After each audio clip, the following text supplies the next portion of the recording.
Denilson, por favor. Eu não entendi. Ninguém bateu palma? Ah, bom, pensei. Jogue duro, fique à vontade. Boa tarde. Pronto.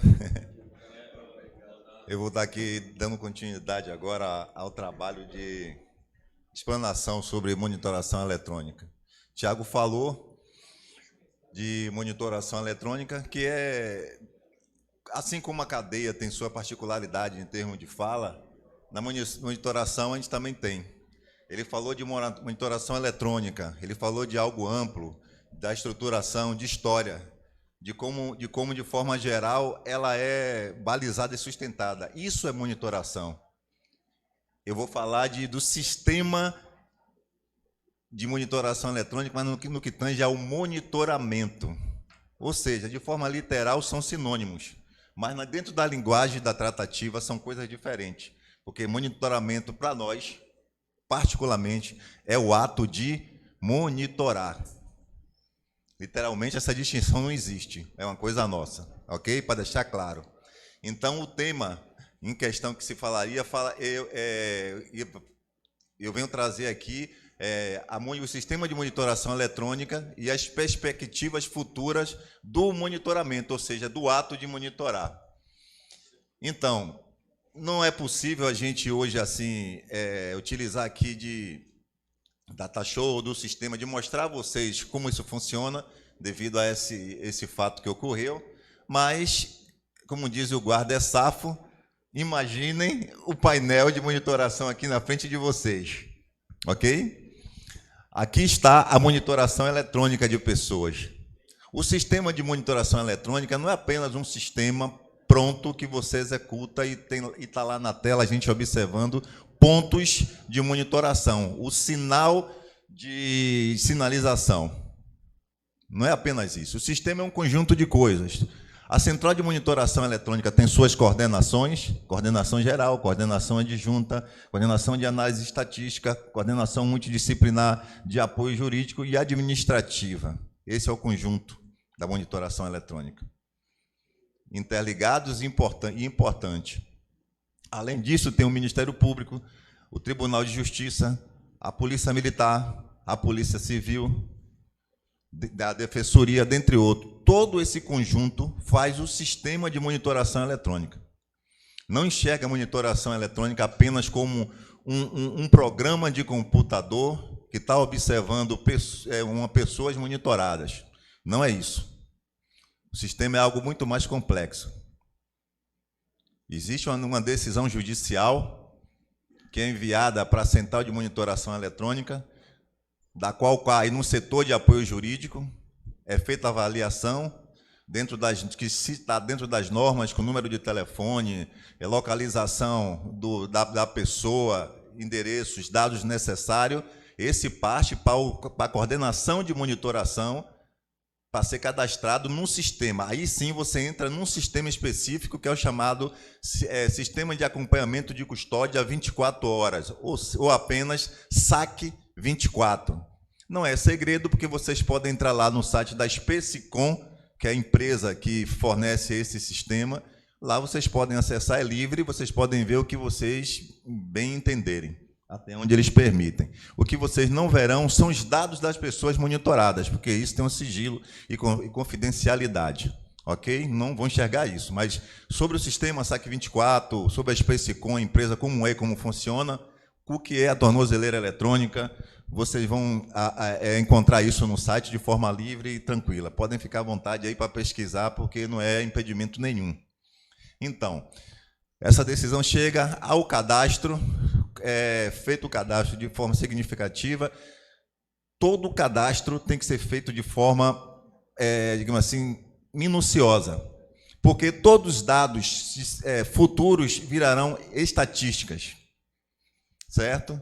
Etnia, escolaridade, idade, se tem cônjuge, tudo vira estatística, tudo. Então, tem que ser cadastrado com o maior cuidado possível. É extremamente fundamental. Agora, o ponto que eu vou adentrar em termos de vigilância, são 2 pontos sensíveis que você tem que prestar atenção que você está fazendo na monitoração. Criar uma área, vamos imaginar uma área de inclusão, que é a área a qual o monitorado precisa estar em determinado local e tempo determinado por quem? Por nós da CEMEP? Não, quem determina é a justiça, a gente só monitora. Nosso papel é monitorar, a gente não determina nada. A gente nunca determina, toda determinação é feita pela justiça, ok? A gente só cumpre aquilo que a justiça determina. Então, a gente cria essa área com o local e o horário que ele precisa estar naquele local. É uma área, não tem como mostrar aqui, mas é uma área verde, que pode ser poligonal ou circular, ok? Uma área verde. Ou uma área chamada área de exclusão, do qual ele, de momento nenhum, pode se aproximar. Essa área normalmente é utilizada para áreas para proteção de vítimas Maria da Penha. O impedimento também de pessoas em local com estádio de futebol, a gente também pode criar, ele não pode entrar no estádio, a gente cria a área de impedimento, é outra possibilidade. Então, criando essas áreas, cadastrando e colocando o equipamento, o número do equipamento ou do botão do pânico, o qual vocês viram aí, essas áreas, a gente ativa essa pessoa na monitoração e aí o sistema começa a rodar. Com pontos, estando tudo ok, vai estar sempre o ponto, um traçado verde em deslocamento ou parado de acordo com a movimentação da pessoa monitorada. Ok? Entenda monitorado tanto a pessoa que está usando a tornozeleira quanto a pessoa que está com o botão do pânico. Pô, mas o que é isso? A pessoa do botão do pânico também é monitorado? Sim. Se ela está sob proteção. Ela também é uma pessoa monitorada. Ela também tem sua, de certa forma, sua liberdade vigiada. A gente vai entrar um pouquinho nisso para a gente ver determinadas questões que se fala muito, mas também para polemizar um pouquinho determinadas coisas. Então, a cada movimento do monitorado, chegam sinais para o sistema do qual fazemos avaliações. Por exemplo, se está no prazo dele colocar o equipamento para carregar, ele não fez, chega sinal. Se essa bateria esgotou, vai chegar o sinal gravíssimo em vermelho, dizendo que descarregou. Quando descarrega, é um caso crítico. Ok? Se ele, por um acaso, rompe o lacre, não a tornozeleira, rompe o lacre, corta, seja o que for, chega o sinal do rompimento. Então, já desmistifica aí o fato de dizer, não sei quem pegou a tornozeleira, colocou numa galinha, não sei o que lá. Não, já chegou o sinal lá para a central. A gente já sabe que deu merda, entende? Então, é folclore, não existe isso aí. Já chegou essa informação.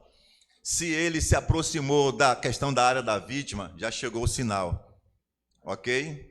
Todos esses pontos aí chegam essas informações. Se não chegar, é porque houve algum impedimento. Seja ele técnico, certo? Ou questão de área, porque são cruzamentos de satélites, isso está lá no site, tem as informações, não é segredo. E se esse lugar estiver com sinal ruim, claro que não vai chegar as informações pertinentes. Cria-se uma situação, às vezes, chamada de gaiola de Faraday. Ele pode ser preso por uma viatura, como tem grade, às vezes o sinal não consegue chegar. Então, ele fica a gente fica no escuro com esse indivíduo. A monitoração é feita desse modo só por essa situação? Não. Então, eu vou trazer de volta nesse contexto.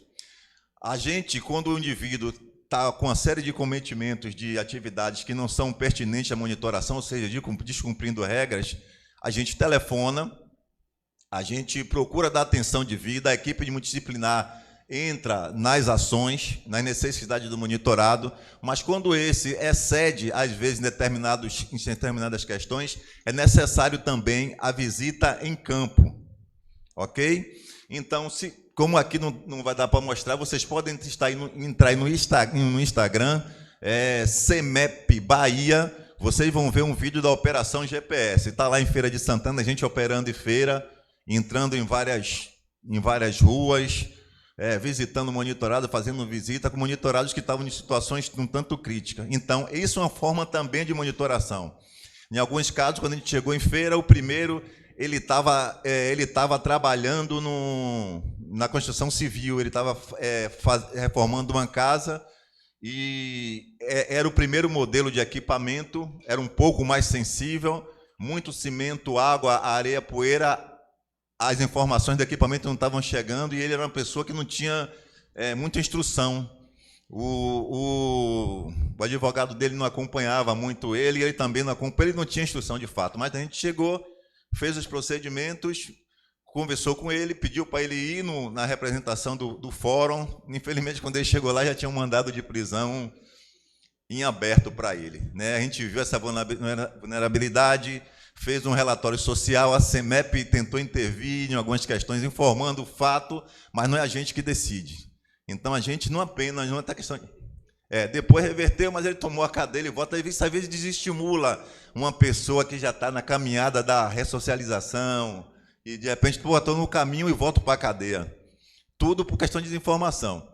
Isso acontece, os senhores, alguns daqui serão advogados, outros são, sabem que às vezes as pessoas não acompanham por N motivos, não sei quais vocês aí tiram suas conclusões. Entendeu? Então, assim, são situações que a gente se depara constantemente. Não é tão fácil assim. Vocês tiveram aí o botão do pânico? Deixa eu ver aqui.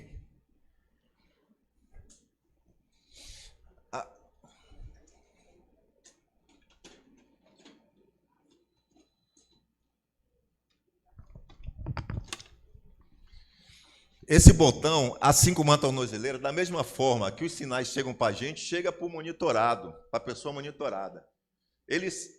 Quando ele tem que carregar o equipamento, a tornozeleira começa a vibrar e apitar, e cada cor lançada no equipamento dele é uma função do qual ele recebe um manual, instruindo ele a tomar as medidas. Botar para carregar, ligar para a central quando aparece determinada luz. Da mesma forma, a vítima, eu estou pegando aqui para simular, que é uma tornozeleira, viu? Não é o botão do pânico, não é porque está sem a cinta. O botão do pânico, estou pegando porque o botão do pânico lá estava apagado. Eu quero dizer que o botão do pânico, ou seja, o PR, também tem essas mesmas vibrações. Quando o monitorado, perceba, vamos simular aqui. Eu estou com o botão do pânico, que é uma área para a tela, uma área vermelha. Toda vez que eu me deslocar, a área vai comigo, para onde eu for. Se eu viajar de Salvador para Pernambuco, a área vai comigo. A área da residência não, é uma área fixa, é chamada área móvel. A área fixa fica lá, e a área móvel. Ok? Então, eu preciso carregar esse equipamento constantemente, eu preciso fazer procedimentos constantemente, assim como a pessoa tornozelada também precisa para que funcione.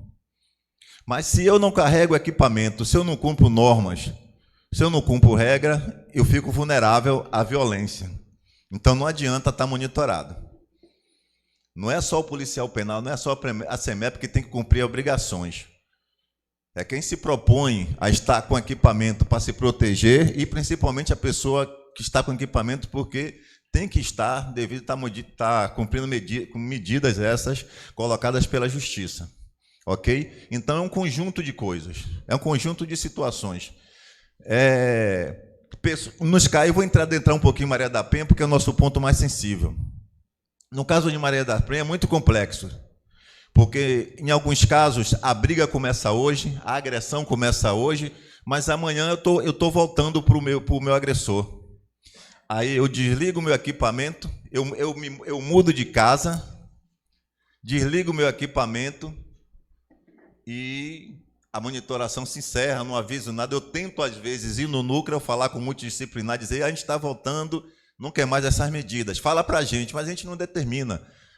A medida foi determinada pela justiça, mas ela desliga o botão do pânico, perde a área de proteção, porque aí a pessoa agressor pode se aproximar. Já mudaram a área de fixa, feita por nós, não vai surtir efeito, porque ela não está mais ali. E ele também não vai aparecer mais lá, e simplesmente vivem a vida, tem todo o contexto. O que a gente faz? Todas essas análises, independente do que for, quando o ciclo se encerra, a gente emite um relatório de fatos. Já aconteceu o ponto da pessoa retornar para o outro, e depois brigar de novo e ele jogar água quente no ouvido dela e tentar matar. E a justiça vem para cima da gente. Vocês não monitoraram, não. A gente monitorou sim. Só que ela mudou de local, ela desligou o aparelho. Por que a gente tem essa informação? A informação técnica a gente tem, mas a informação de que ela mudou, de que voltaram, a gente conseguiu quando a equipe multidisciplinar, que é formada por psicólogos, assistentes sociais, advogados e outra, entra no circuito para auxiliar e ajudar a pessoa monitorada. Então, a gente tinha esse relatório. Isso aí que eximiu, que diminuiu digamos assim, tirou a culpa da monitoração eletrônica. Então, assim, não é muito... É muito difícil monitorar casos de Maria da Penha, não é fácil. Não é nada fácil, é muito difícil, extremamente difícil. É o ponto mais sensível da monitoração. No entanto, só corresponde a 15% dos equipamentos dispensados para monitoração eletrônica. Dos 2.700, só 300 estão disponíveis para monitoração eletrônica. E digo, só existe 101 mulheres, no caso vítimas de Maria da Penha, usando a UPR. Ou seja, você tem 199 equipamentos disponíveis lá para quem quer usar. E muitas não querem. Cada um com o seu direito. A gente fez uma estratégia, né, Tiago? A gente precisa ir para as faculdades. A gente precisa estudar, precisa chamar as pessoas da faculdade para discutir Maria da Penha. Aí a gente pensou, vou tentar aqui um mestrado na UFA. Aí eu fui estudar algumas dissertações para saber o que é que se falava de tornozeleira e tal. E todo mundo vem por aquele viés do meio romanesco. Fala muito sem saber como funciona. Só se fala do corpo, fala-se muito do corpo marcado, do constrangimento, em estar usando uma tornozeleira. De fato, é chato. Você está usando uma tornozeleira, está sendo marcada, as pessoas olharem e dizer, pô, um bandido perigoso. Às vezes é só o indivíduo que não pode frequentar um estádio de futebol, mas tem que usar a tornozeleira para saber que ele não pode. É só isso. Mas não está escrito o tipo penal dele na testa. E tem todo um estigma. O corpo marcado, todo aquele processo, a tornozeleira apita, incomoda. Então, quase todas as dissertações falavam desses incômodos e constrangimentos. Quem está com o botão do pânico aí? Alguém? Quem está na mão de quem? Agora. Pronto, beleza. Vamos supor, Bolinho, você que meio parecido, vamos supor que você agora é uma mulher, certo? Não. Ok. E eu estou usando a tornozeleira. Digamos, vamos simular, a justiça determinou 200 metros de distância. Eu estou a mais de 200. De repente, eu entrei na sua área. Você sofreu uma violência absurda, brutal, minha. Seu equipamento começa a bipar e dar sinais. Essa pessoa, às vezes traumatizada, sofre com medo de que venha apitar toda hora isso. Entendeu? O sofrimento, talvez, na minha opinião, na minha visão, é maior de quem está usando o equipamento. Mas ninguém se importa. O pessoal só fala do corpo que está sendo marcado, que está constrangendo, porque está com a tornozeleira no pé. Mande de volta para o cárcere, então. Para aquele cheiro de custódia horrível. Sendo extorquido, às vezes, dependendo do que se tem. Não é o correto. O que a gente tem que... Quais são as perspectivas futuras? Melhorar o tipo de equipamento, um equipamento mais discreto, talvez. O uso de uma pulseira que seja similar a um relógio, para pensar que a pessoa não seja identificada como enquanto pessoa vigiada, porque a vigilância dele interessa à Central de Monitoração Eletrônica, a Polícia Penal, e não a terceiros. Ok? Talvez futuramente implantação de chips, colocado na pele, como em algum caso de alguns soldados norte-americanos, em algumas regiões. Quem sabe, talvez, se isso seja uma alternativa. Mas o que a gente precisa para melhorar é ampliar a equipe multidisciplinar, fazer subsedes nas cidades do interior, ampliando o atendimento, estudar os casos. Uma maneira de dar uma assistência melhor às pessoas monitoradas, porque, como foi dito aqui de manhã, muitas pessoas dentro do sistema prisional têm acesso a médico, a saúde e a educação. Fora não tem nada. E muitos estão fora. Muitos estão apenas estigmatizados. Eu podia dar um emprego, mas não vou dar não, porque ele está com essa tornozeleira no pé. Tem alguma coisa. Alguns estão o tempo inteiro parados pela polícia na rua, mas aí já entra até um pouquinho de situação que é nossa. A gente precisa ampliar essas informações, precisa conversar mais com as polícias, precisa conversar mais com o Ministério Público, que é o nosso grande parceiro, que tem ajudado muito com a figura do doutor Edmundo Reis, ajudam muito a gente a monitoração nesse sentido, isso precisa ser dito. Informar para as polícias, para as corporações, o que é a tornozeleira de fato, como funciona. Hoje a gente já atua no carnaval, dando maior segurança para as pessoas. Foram presos 37 no carnaval usando a tornozeleira, e alguns arrancam a tornozeleira pensando que vão se livrar, mas não vão, porque a gente tem os dados deles, está em conjunto com outras polícias, e existe o reconhecimento facial também para ele ser pego. Então, não pensem que apenas tirando vão escapar da situação. O caso crítico da moça foi uma fatalidade, porque além dela não ter o PR, ela não disponibilizou o telefone próprio, porque o serviço multidisciplinar tenta entrar em contato com ela, ela deixava terceiros falar por ela, ou nem falar. Isso dificulta muito a monitoração. E ele estudou os passos, onde ele podia romper e não ser alcançado, calculou tudo e teve êxito no que ele fez, porque ele pegou a moça dormindo. Ou seja, mesmo se ela tivesse o botão do pânico, dificilmente ela ia escapar.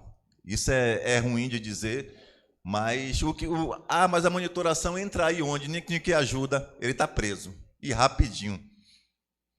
Eu posso não ter mais o equipamento, mas eu sei onde é que você andava, eu sei o que você fazia, eu sei seu modus operandi, e isso é uma maneira de colaborar. Tem uma série de coisas que a gente não pode dizer, porque a CEMEP também é uma unidade voltada ao aspecto da inteligência, e tem muitas coisas que você não sabe hoje, não sabem ontem, não sabe agora e não saberão amanhã, a não ser se fizerem um concurso da Polícia Penal, passar e ser deslocado para a CEMEP.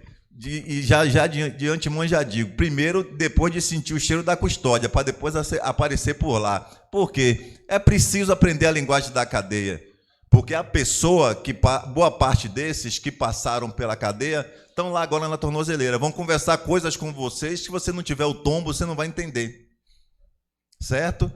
Outros não. Alguns outros que nunca passaram pelo sistema prisional, têm determinado comportamento, quando ele extrapola nas suas atitudes na monitoração, e a gente comunica à justiça e sai um mandado de prisão, assim que ele é preso, quando volta, já volta completamente diferente, porque ele sentiu aquilo que ele não deveria, que foi oportunizado a ele não sentir, mas ele não entendeu. E essa tornozeleira, gente, é igual, vamos fazer uma experiência aqui, coloca uma câmera aqui, ó, vocês estão sendo vigiados. A gente vai tentar tolir nosso comportamento nas primeiras horas, mas vai passar horas, vai passar dia, ninguém vai lembrar que tem uma câmera vigiando. A mesma coisa é o equipamento, e é assim que acontece. Bom, como a explanação do sistema, algumas coisas, era meu guia, eu vou deixar aqui em aberto, caso tenha alguma dúvida específica, alguma pergunta, tal, que eu possa elucidar, ou não, dependendo do que for perguntado, a gente aí pode tentar responder. Mas, de antemão, já agradeço a todos vocês pela oportunidade, ok?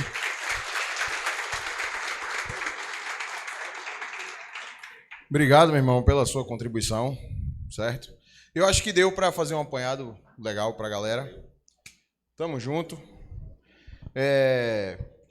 Já me dizia um colega que é integrante, inclusive é integrante até hoje, da CEMEP, que a CEMEP é uma unidade, ela é uma unidade prisional, só que ela é uma unidade prisional sui generis. Não é nem uma coisa nem outra, né? É mais ou menos isso. Pessoal, esse conceito sui generis é um conceito... Pode falar aí. Esse conceito sui generis é o conceito de uma nota técnica do SINAPI, que fala que as centrais de monitoração eletrônica, né, Elas são consideradas unidades prisionais, né? No entanto, a nossa custódia é uma custódia virtual, né? Por quê? Porque nós temos essas pessoas em tela em cumprimento de medidas, né? Ou até mesmo em cumprimento de sentença, no entanto, em prisão domiciliar, né? Em trabalho externo, né? Alguma situação que tenha permitido ela, né? Ficar em liberdade. No entanto, uma liberdade vigiada, né? Então, a monitoração é uma vigilância indireta do Estado, mas também a vigilância. É isso. Se alguém conseguiu romper? Pode falar.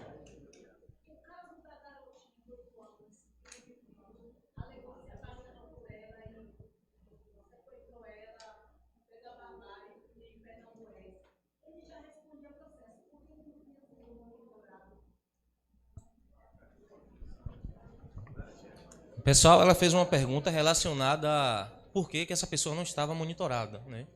A monitoração vem por decisão judicial, né? Então, se o juiz entender que aquela pessoa tem que ficar em liberdade, né?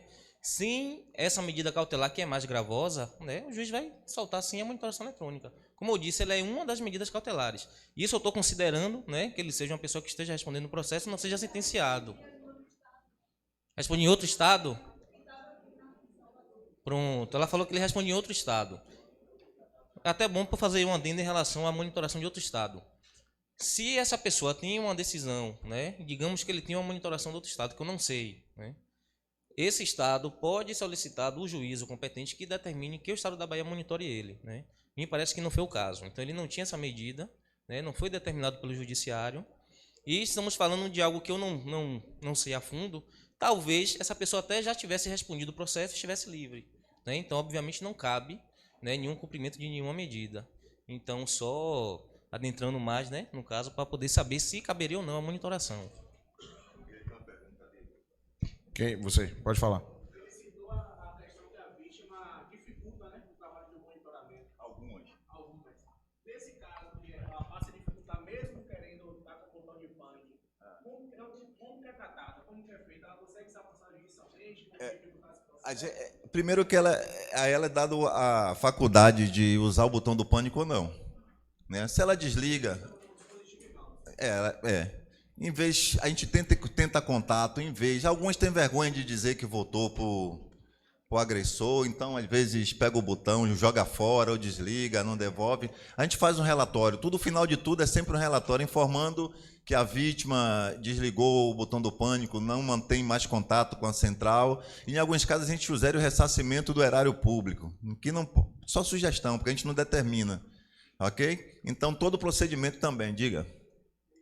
Não existe um projeto para tentar minimizar esses casos? Assim, o número de pessoas que fazem isso não é tão gigante, porque eu digo, são 300 equipamentos disponíveis, só tem 101 sendo ocupado, entendeu? Ou seja, precisamos de mais mulheres com botão no pânico para facilitar o nosso trabalho, porque tem vários agressores ainda que não há vítima no sistema, ou porque a gente não conseguiu localizar, ela deu queixa, mas de repente fugiu da cidade, a gente tem a área que ele não pode ir, mas não tem as informações dela, e eu vou por outro lado, aí esse botão também às vezes ajuda até solucionar fatos, porque é muito comum, tem um caso aqui que não tem como abrir na tela, e se tivesse não mostraria, porque é o sistema, de um sinal de equipamento, que de vez em quando a gente via ele saindo da casa e correndo por fora.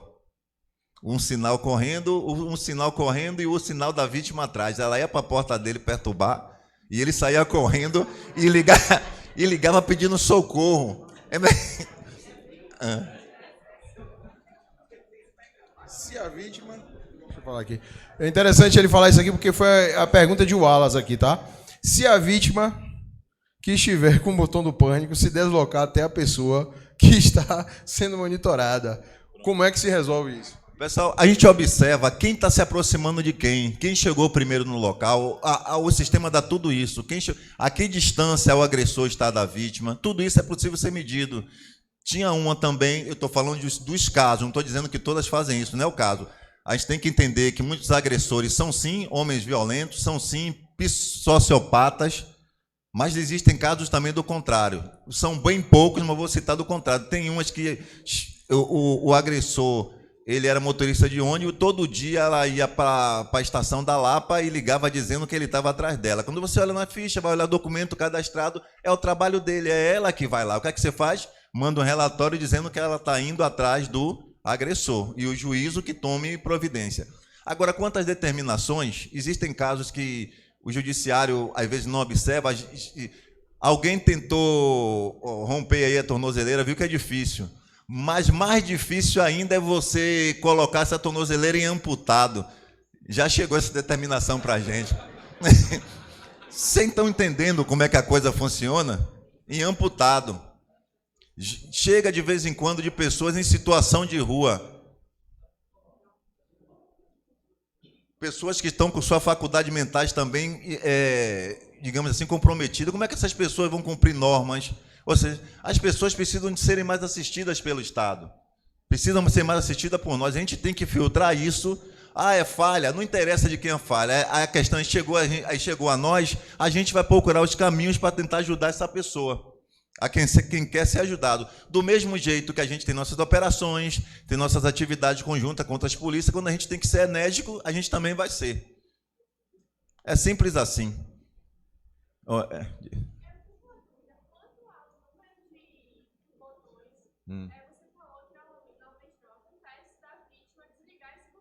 Sim. Continua. Enquanto a gente não desativar, por mais que ela desligue, por mais que o agressor ou o monitorado deixe descarregar ou rompa, se a gente não desativar o botão ou a tornozeleira do sistema, o custo vai ser diário da monitoração, ok?